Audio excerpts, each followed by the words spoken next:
HPV vaccine फक्त cervical cancer prevent करत नाही, तर 6 प्रकारचे कॅन्सर प्रिव्हेंट करते.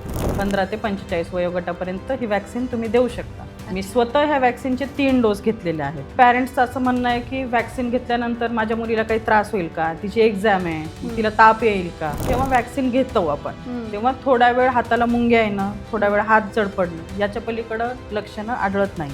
म्हणजे मी स्वतः वॅक्सिन दिले. मी माझ्या प्रायव्हेट हॉस्पिटल सह्याद्री हॉस्पिटलला रोज अनेक मुलींना आणि मुलांना देखील हे वॅक्सिन दिलेले. त्याच्यानंतर आम्ही फीडबॅक पण घेतला पॅरेंट्सचं की तुम्हाला मुलांना काही त्रास झाला तर त्यांचं म्हणणं आहे की मुलींना कुठलाही त्रास या वॅक्सिन नंतर झालेला नाही. Vaccine is totally safe.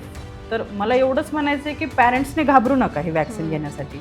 त्यांच्या मनामध्ये एवढ्या शंका निर्माण करू नका. की मला गंमत म्हणजे असं काही पॅरेंट्स म्हणतात की मॅडम लोकसंख्या नियंत्रणात आणण्यासाठी ही वॅक्सिन सुरू केलेली आहे का, लोकसंख्या नियंत्रणात आणण्यासाठी आमच्या मुलींना इनफर्टाईल करायचं वगैरे काही चालू आहे का.